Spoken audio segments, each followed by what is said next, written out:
my goals in every session is to make it accessible for anyone wherever you are in your life, no matter what you might be going through that day. And there's no expectation whatsoever that you do anything that you don't want to do. And that in and of itself can be really healing. And that in and of itself is a reason to show up, because I think so often when we're feeling a certain way and we're like, oh, I don't want to go and sit with myself, or I don't want to go and do that thing. But sometimes things are uncomfortable, but they're also necessary. And I would really encourage people to think about, like, how much time do you really give yourself to be with yourself and ask yourself how you're doing, and to remain open and honest and curious about what comes up, and to also, which is maybe more important than anything, build your capacity to manage what it is that you notice and what comes up.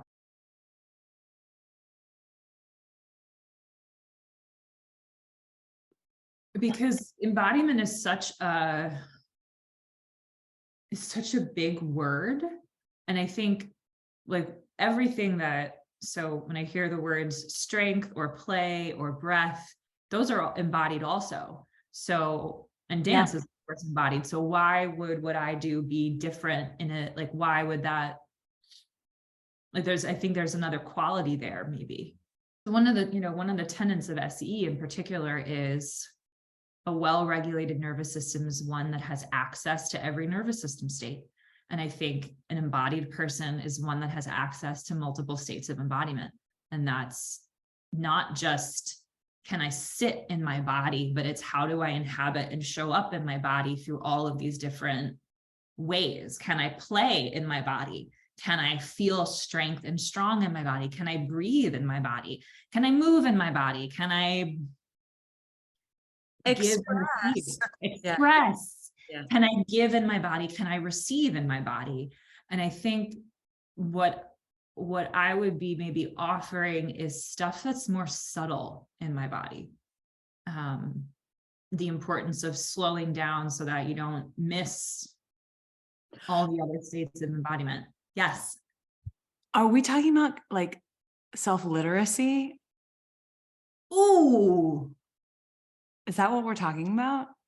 I don't think I've ever heard that phrase before, but that's, yeah.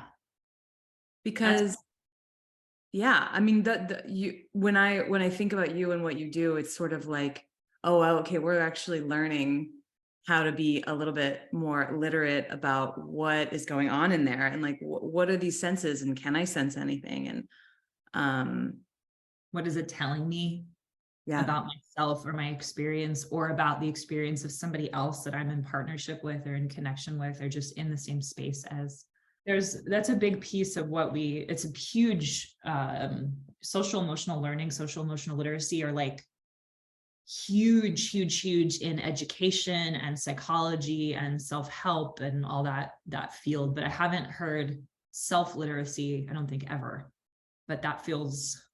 I feel like I just said that. I'm sure the word is just around, but it makes sense to me, along with, of course, rest.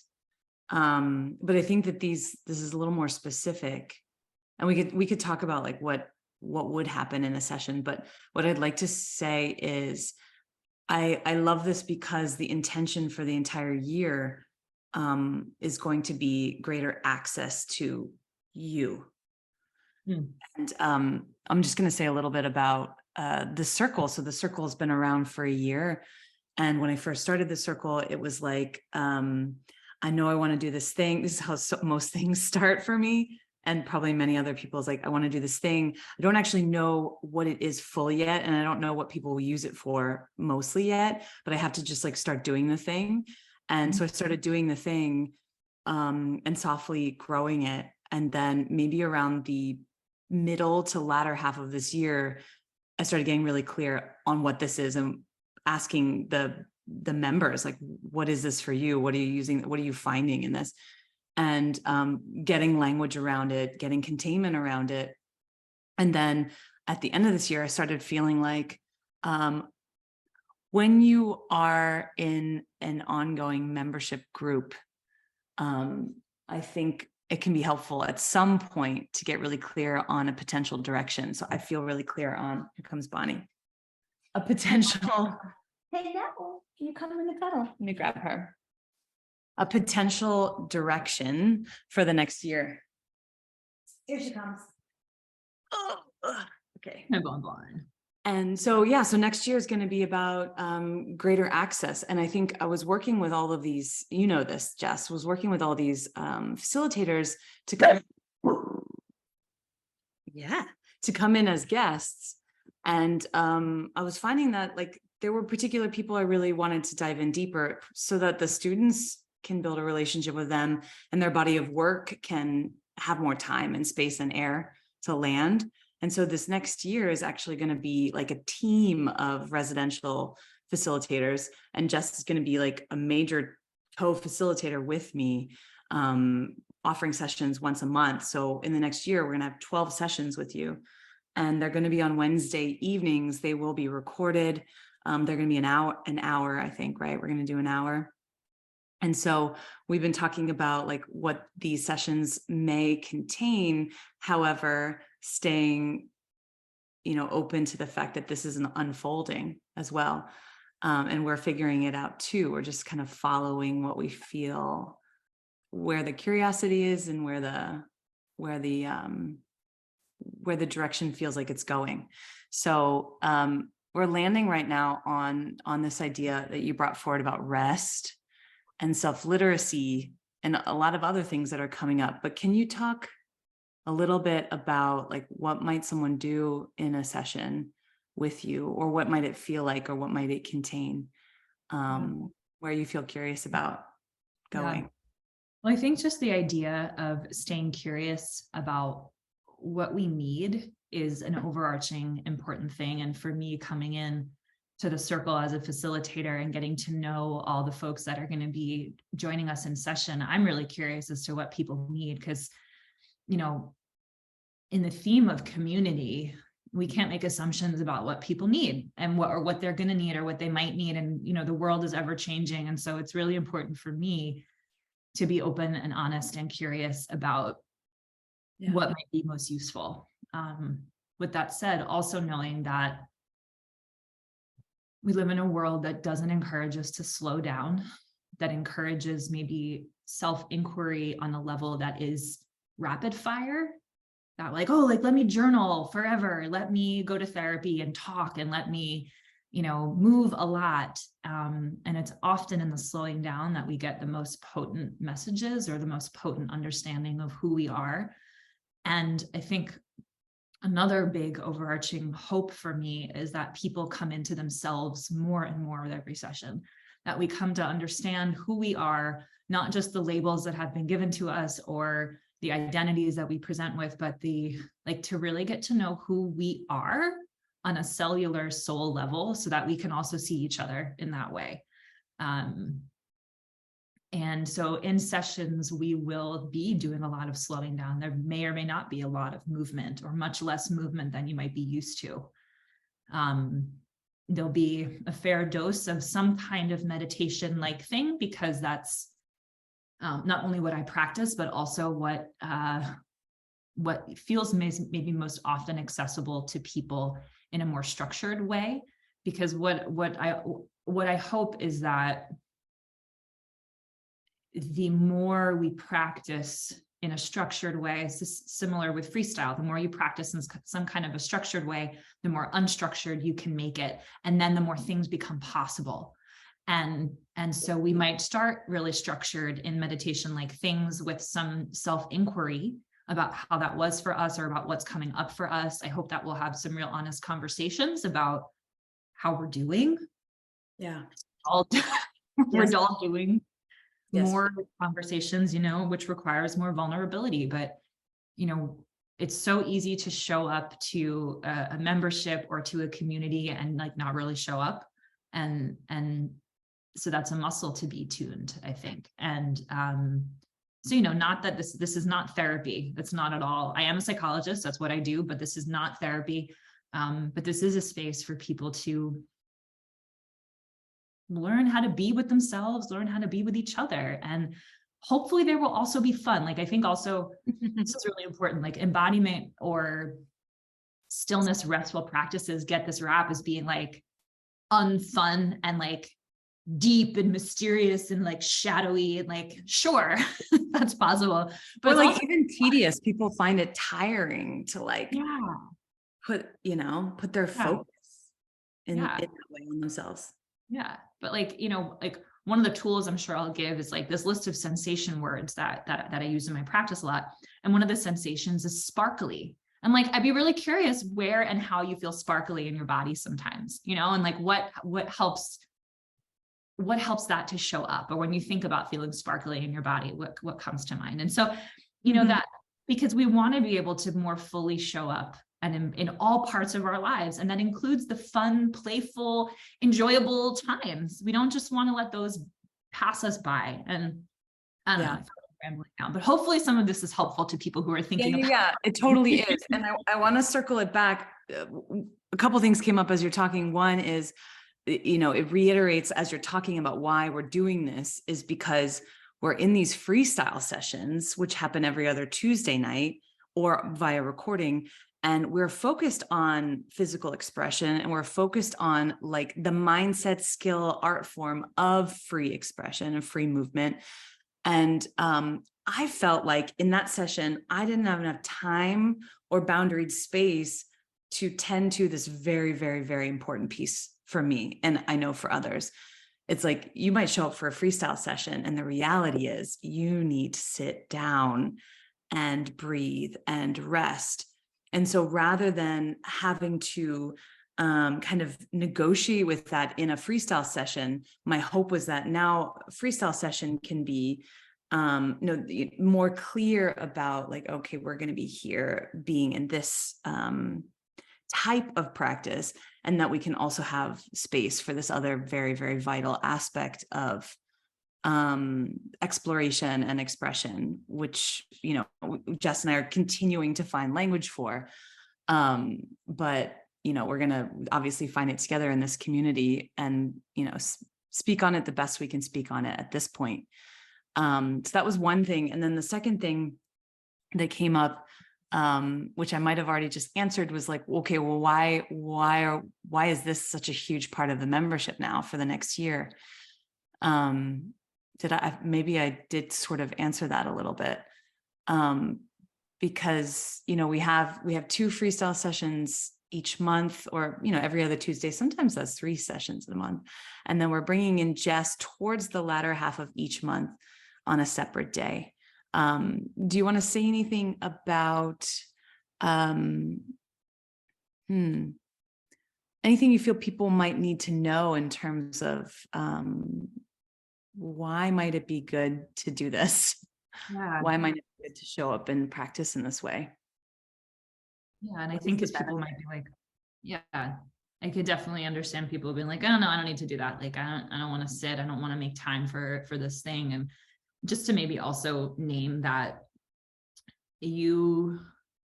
just because this is going to be more of a self-inquiry and, kind of generally seated or still practice, does not mean that you need to go super deep into your life story or anything. That one of my goals in every session is to make it accessible for anyone wherever you are in your life, no matter what you might be going through that day. And there's no expectation whatsoever that you do anything that you don't want to do. And that in and of itself can be really healing. And that in and of itself is a reason to show up, because I think so often when we're feeling a certain way and we're like, oh, I don't want to go and sit with myself, or I don't want to go and do that thing. But sometimes things are uncomfortable, but they're also necessary. And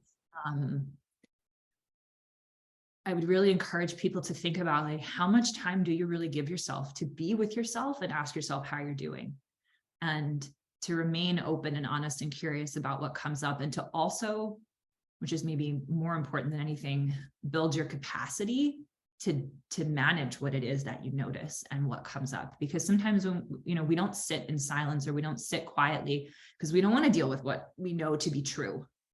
And how do we build our capacity to show up for what's true for us, which inevitably also helps us show up for what's true for other people. because there's no skirting around some of these things. They are what they are. Yeah.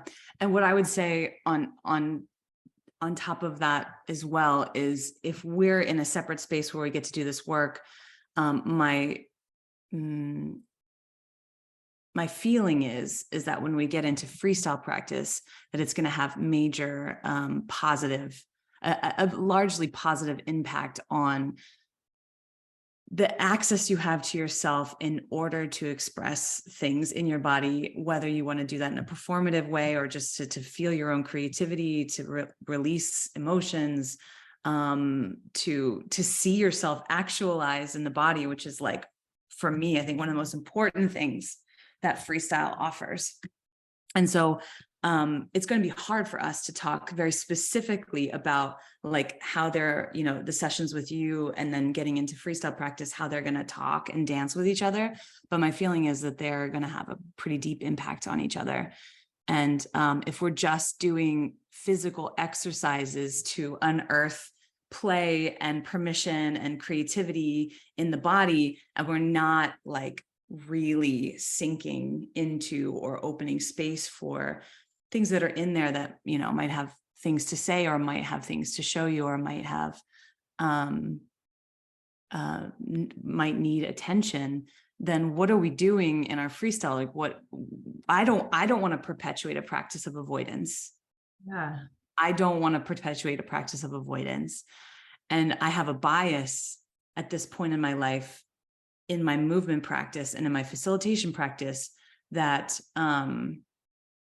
truth is present in the movement, and, like, that we know where it's coming from, or we're allowing it to come from other places, and that, like, it's a process of discovery and excavation, and then like allowing your inner world out. Yeah. I honestly think that separation between inner and outer world is a place of great pain and discomfort, when we can't see evidence of ourselves in the world. We can't bridge the two. And I feel like this is, a practice for that. I agree. Yeah. I agree. It's funny, as you were talking, this image came to mind of, like, a field of wildflowers, and what happens when you are only tending to the topsoil to help the wildflowers grow.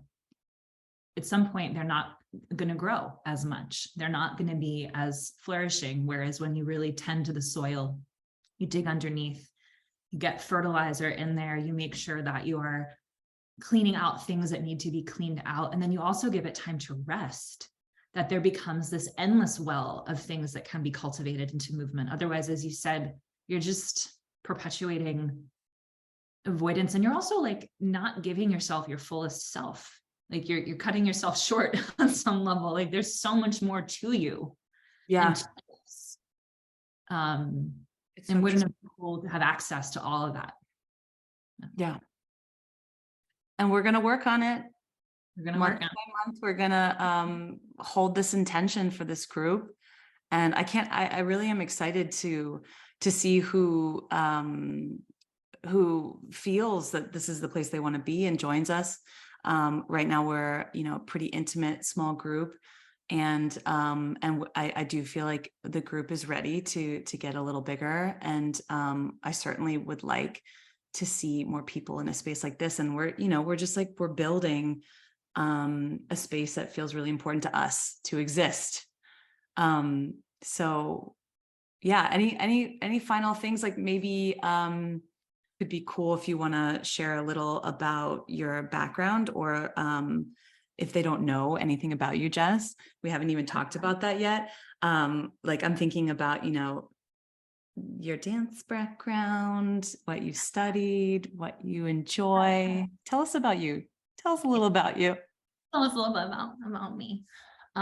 So I am Jess. I'm from New York, and I currently live in New York City. I've lived in different places in the country also, and by profession a psychologist, working primarily with trauma impacted populations. Has spent a long time working in the criminal, legal, and juvenile justice system with systems impacted folks. And about, oh goodness, I don't know, 6 years ago or something like that, started training in something called somatic experiencing, which is a body-based method of resiliency building and trauma resolution. And I use that mostly in my private practice now. I've been a dancer since I was a teeny tiny child and continue to dance till this day. Began pole 11 years ago or something like that, and met Tracee a year or so after that. And then we've been working together for, I guess, probably like 10 years, something like that. Like that. Yep. While doing, workshops and retreats, and mostly my role in those is a more embodied kind of mindfulness practice, or kind of exactly what we'll be doing in these sessions, kind of slowing down space for contemplation and self-inquiry. And that's a really important part of my life and my practice. And I think much like Tracee, we share what works for us and what has been transformational for us, and wanting to make sure that people have access to tools that are useful, that they might not otherwise have access to. I still pole now. I do a lot of Latin dance now also, which is so fun and a big source of joy in my life. I've taken Tracee to some classes. So fun. And more and more, it's just so clear to me how the vehicle of movement is vital to expression, but how we also have to slow down enough to know what we're expressing. Otherwise, it's just like popcorn flying around, but we want to know what